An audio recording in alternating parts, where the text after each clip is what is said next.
அது கூட வந்து இப்போ சவுச்சவை கட் பண்ணி போட்டாச்சு. வெங்காயம், ஒரு வெங்காயம், ஒரு தக்காளி, பூண்டு இது கூட ஆட் பண்ணியிருக்கேன். இப்போ வந்து நான் சீரகம் ஆட் பண்ண போகிறேன். கொஞ்சம் ஆட் பண்ணியாச்சு. இது கூட மஞ்சள் கொஞ்சம் சேர்த்துக்கலாம். அதுக்கப்புறம் கொஞ்சம் லைட்டாக தண்ணி ஊற்றிட்டு நம்ம வேக வச்சிட வேண்டியதுதான்.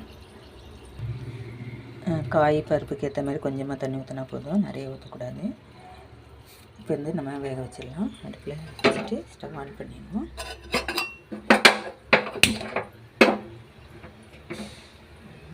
இப்போ குக்கர் வந்து நம்ம போட்டு மூடி வச்சிடலாம். அதுக்கு முன்னாடி கொஞ்சம் உப்பு கூட ஆட் பண்ணிக்கலாம். நம்ம இதுக்கு உப்பு ஆட் பண்ணிக்க போகிறேன். இதில் கொஞ்சோண்டு உப்பு ஆட் பண்ணிடுறோம். நல்லா வேகட்டும். ஒரு 2 விசில் வந்தால் கூட போதும். காய் வந்துடுச்சுன்னா நம்ம அப்படியே தாளித்து எடுத்துட்டோம்னாமே இந்த கூட்டு ரெடி ஆகிடும். மூடி எடுத்து போட்டுருவோம். காய்க்கு பச்சை மிளகா போடணும். அதுக்காக நான் பச்சை மிளகா பறிக்க செடிக்கிட்ட வந்துட்டேன். பச்சை மிளகா பறிச்சிக்கிறேன் தேவைக்கு. நான் வந்து 1 காய் இல்லை 2 காய் தான் போடுவேன், ரொம்ப போட மாட்டேன். நான் காரம் சாப்பிட மாட்டேன். அதனால் நீங்கள் காரம் வேணுன்றவங்க அதிகமாக போட்டுக்கலாம். இப்போ 4 இது பறிச்சாச்சு, போதும் எனக்கு. இதில் வந்து இந்த 2 காய் போட்டுக்கிறேன். இந்த பிச்சு போட்டுருவோம். அப்படி முடியல. இது போக வந்தோடனே விசில் போட்டுற வேண்டியதுதான். இருந்துச்சு இல்லை விசில் போட்டு விசில் நல்லா வந்துச்சு. கொஞ்சம் ஆற வச்சு எடுத்துகிட்டு தாளிச்சிட வேண்டியதுதான்.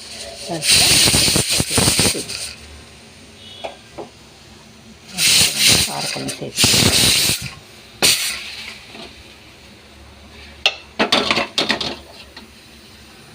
காரக்குழம்பு சேர்த்துக்காக அந்த முருங்கைக்காய் பறிக்க தான் வந்திருக்கேன். காரக்குழம்பு வந்து முருங்கைக்காய் போட்டு இன்றைக்கி காரக்குழம்பு சேர்க்குறேன். அதனால் முருங்கைக்காய் 2 பறிச்சிக்கிறேன். விளைஞ்ச காய் மட்டும் பறிச்சிக்கலாம். 2 காய் போதும். இதை வச்சு தான் நான் இப்போ காரக்குழம்பு செய்ய போகிறேன். மரத்தில் காய் நிறைய பிஞ்சு பிடிச்சிருக்கு. நிறைய இருந்தனால ஒரு பக்கம் அப்படியே உடஞ்சே விழுந்துடுச்சு. காய் தாங்காமல், வெயிட் தாங்காமல். கடையில் எண்ணெய் ஊற்றியாச்சு. இப்போ கடுகு போட்டுக்கிட்டு கடுகு பொரிஞ்சோடனே வெங்காயம் போட்டுடலாம்.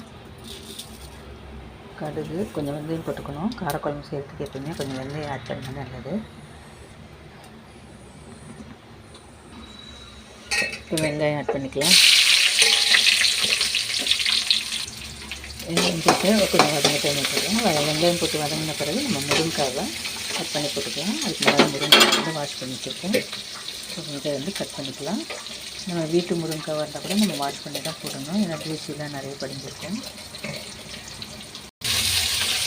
கட் பண்ணி போட்டேன். இப்போ இதை நல்லா வதங்கட்டும். கொஞ்சம் நேரம் நல்லா வதக்கிட்டு அப்புறம் தண்ணி ஊற்றி வேக வைக்கணும். முருங்காய் நல்லா வெந்தால் தான் நல்லாயிருக்கும். இல்லைன்னா ஒரு மாதிரி கடமை நல்லா இருக்காது, டேஸ்ட் இருக்காது. அதனால் நல்லா வேகணும். இப்போ கொஞ்சம் ஒரு 2 மினிட்ஸ் மட்டும் வதக்கிட்டு நம்ம தண்ணி ஊற்றிக்கலாம்.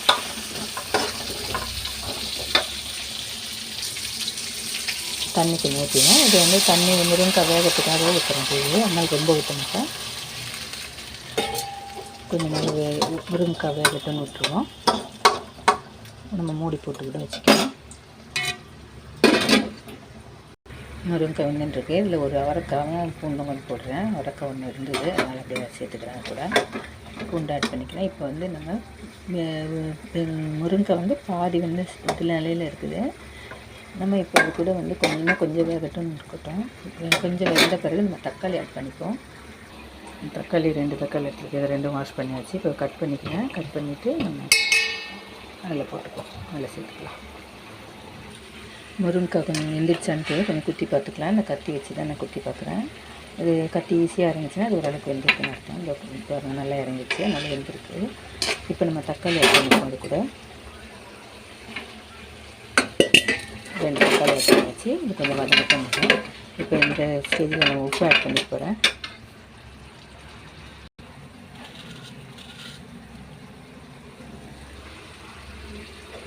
இதில் போட்டுக்கலாம், கரெக்டாக இருக்கும். இப்போ முருங்கைக்காய்க்கு உப்பு பிடிக்கும். இந்த டைமில் நம்ம போட்டுக்கலாம். இது ஒரு 2 மினிட்ஸ் அப்படியே வைப்போம்.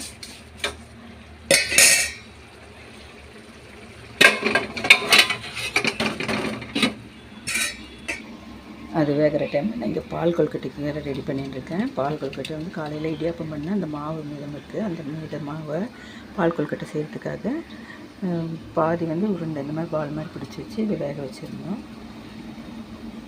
இந்த பாதி மாவு எடுத்து நம்ம நல்லா தண்ணி ஊற்றி கரைச்சி எடுத்துக்கணும். இப்போ நான் வந்து அதை ரெடி பண்ணிக்கணும். குழம்பு செஞ்சு முடிச்சோன்னா இதை செய்யணும். தக்காளி வந்து நல்லா வதங்கிடுச்சு. இந்த ஸ்டேஜில் நம்ம மிளகாத்தூள் ஆட் பண்ணிக்கிறோம். தேவையான அளவுக்கு மிளகாத்தூள் போட்டுக்கலாம். காரக்குழம்புனால கொஞ்சம் காரம் தேவைப்படும். இது ஒரு 2 மினிட்ஸ் வதக்கணுன்னா இந்த பச்சை வாசனை சீக்கிரம் போயிடும். அதுக்கப்புறம் நம்ம புளி கரைச்சி வைக்க வேண்டியதுதான்.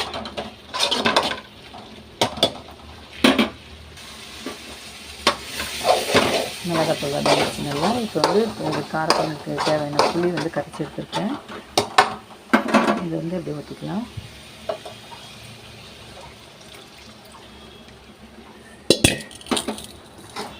காரக்குழம்பு கொஞ்சம் கட்டியாக வேணும்னா இதில் கொஞ்சம் வற்ற விடலாம். இல்லை தண்ணியாக வேணும்னா கொஞ்சம் தண்ணி ஊற்றிக்கலாம். நம்ம இந்த புளிப்பு கொஞ்சம் தண்ணி ஊற்ற மாதிரி இருக்கும். நான் இப்போ கொஞ்சம் தண்ணி ஊற்ற போகிறேன். அதுக்குள்ளே நம்ம உப்பு புளிப்பு காரம் எல்லாம் டேஸ்ட் பண்ணிவிட்டு அதுக்கேற்ற மாதிரி நம்ம அட்ஜஸ்ட் பண்ணிக்கலாம். குழம்புக்கு தேவையான அளவுக்கு நான் தண்ணி ஊற்றிட்டேன். இதை நல்லா கொதிக்கட்டும். நல்லா கொதி வரணும். நல்லா கொதிச்சுட்டு ஒரு 10 நிமிஷம் கொதிச்சுட்டு அதுக்கு பிறகு இதை நான் இதில் வந்து முருங்கை இலை வந்து போட போகிறேன். முருங்கை இலை வந்து நல்லா இலையாக பார்த்து எடுத்துக்கிறேன். குழம்பு போடுறதுக்கு மரத்தில் பறிச்சிக்கிறேன். மாடிக்கு வந்து மரத்துலேருந்து பறிச்சிக்க போகிறேன். பறிச்சுட்டு எப்படி இந்த முருங்கை இலையை நல்லா வாஷ் பண்ணிப்போம். வாஷ் பண்ணிவிட்டு இது அப்படியே கொஞ்சம் உருவிட்டு குழம்புல போட்டுற வேண்டியது. குழம்பு நல்லா கொதிச்சிட்ருக்கு. இப்போ நான் இந்த வந்து முருங்கை இலையை போடுறேன். இதில் வந்து இளங்காம்பு இருக்கும். இளங்காம்போடய நம்ம போடலாம், ஒன்றும் ஆகாது. அது நல்லது தான். முருங்கை இலை முருங்கை காய் போட்டு காரக்குழம்பு ரெடி ஆகிடுது. கீரை நல்லா வெந்துச்சு. குழம்பு ரெடி ஆகிடுச்சு. இனிமேல் தான் வந்து வேறு பாத்திரத்தில் மாற்றிக்கிட்டு சவுச்சவு இருக்குல்லையா அதை நான் இப்போ தாளிக்க போகிறேன். சவுச்சி வந்து வேக வச்சுட்டு பாருங்கள் நல்லா வெந்துடுச்சு. இப்போ இதை கொஞ்சம் அப்படி ரெண்டையும் இப்படி மசிச்சு விட்டுக்கலாம். அப்படின்னா தான் கொஞ்சம் நல்லா சேர்ந்த மாதிரி வரும். இல்லை நம்ம மஞ்சள் அதிகமாக போடாதனால கலர் கம்மியாக தெரியுது. இதை அப்படியே தாளிச்சிட வேண்டியதுதான். தாளிக்கிறதுக்கு வந்து அதே கடாயில் எடுத்துருக்கேன்.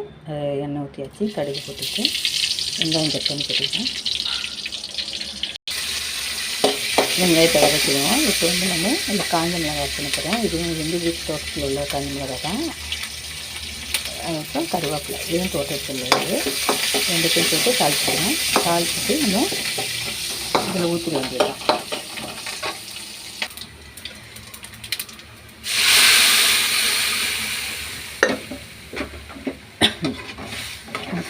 தாளிச்சாச்சு. இது நம்ம டேஸ்ட் பார்த்துக்கலாம். உப்பு எல்லாம் இருக்கான்னு கரெக்டாக பார்த்துட்டு அவ்வளோதான். இது முடிஞ்சிச்சு. ஸோ காரக்குழம்பு வச்சாச்சு. சவுச்சவு கூட்டி வச்சாச்சு. இன்றைக்கி சமையல் ரெடி ஆகிடுது. இந்த காய் வேக வைக்கும்போது நிறைய தண்ணி இருந்ததுன்னா நம்ம அதை வேஸ்ட் பண்ண வேண்டாம். தண்ணி வேணால் கொஞ்சம் வடிச்சிட்டு நம்ம என்ன குழம்பு செய்கிறோமோ அதில் நம்ம அதை ஆட் பண்ணிக்கலாம். ஆனால் இப்போ இதில் கொஞ்சம் தண்ணி இருந்ததை நான் காரக்குழம்புல ஆட் பண்ணிக்கிட்டேன். இப்போ இது மேலே வந்து கருவேப்பிலையும் போட்டாச்சு. ஸோ இனிமேல் தேங்காய் சாதம் செய்ய போகிறேன். தேங்காய் சாதம் செய்யறதுக்காக தேங்காய் ஒன்றும் உரிச்சிக்க போகிறேன். நம்ம இப்போ இந்த தேங்காய் இதில் இப்படி குத்தி நம்ம பிடிச்சி எடுத்தோம்னா வந்துடும். பிடிச்சிட்டேன். அந்த தேங்காய் இந்த சின்ன சைஸில் தான் இருக்கும். இப்போ வந்து இதை உடச்சி நம்ம திருவிக்க வேண்டியது தான்.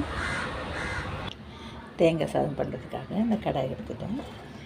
அதில் எண்ணெய் ஊற்றியாச்சு. சோம்பு ஆட் பண்ணிக்கிறோம். சோம்பு ஆட் பண்ணிவிட்டு பட்டை கிராம்பு இதெல்லாம் கொஞ்சம் ஸ்பைசஸ் ஐட்டம் கொஞ்சமாக போட்டுக்கிறோம். இது கூட வந்து வெங்காயம் ஆட் பண்ணிக்கலாம். இதுக்கு வந்து பச்சை மிளகாய் ஆட் பண்ணுவோம். பச்சை மிளகாய் பூண்டு எல்லாம் போட்டுக்கலாம். அந்த ஒரு பச்சை மிளகாய் மட்டும் ஆட் பண்ணிக்கிறேன்.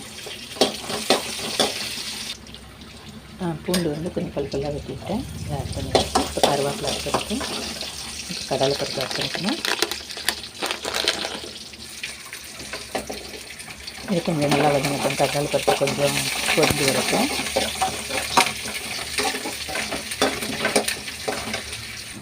தேங்காயும் திருவி வச்சாச்சு. நான் மிக்சியில் தான் திருவிருக்கேன். கறிய ஆரம்பிச்சிச்சு. அதுக்குள்ளே நான் வேறு வேலைக்கு போயிட்டேன். அதனால் சரி ஏதோ தேங்காய் ஆட் பண்ணிக்கிறேன். நம்ம கறியை விடக்கூடாது, கறிஞ்சாலுமே டேஸ்ட் கம்மியாகிடும். இப்போ தேங்காய் ஆட் பண்ணிவிட்டு ஒரு 2 மினிட்ஸ் வதக்கினா போதும். அப்புறம் உப்பு ஆட் பண்ணிப்போம். சாப்பாடுக்கு தேவையான அளவுக்கு உப்பு போட்டுக்கிறேன். இப்போ தேங்காய் சாதத்துக்கு ரெடி ஆகிடுச்சு. இப்போ நான் சாதம் இங்கே கொஞ்சம் எடுத்து வச்சு ஒரு ஆற விட்டுருக்கேன். இப்போ இதில் நம்ம போட்டு ஆட் பண்ணிக்கலாம்.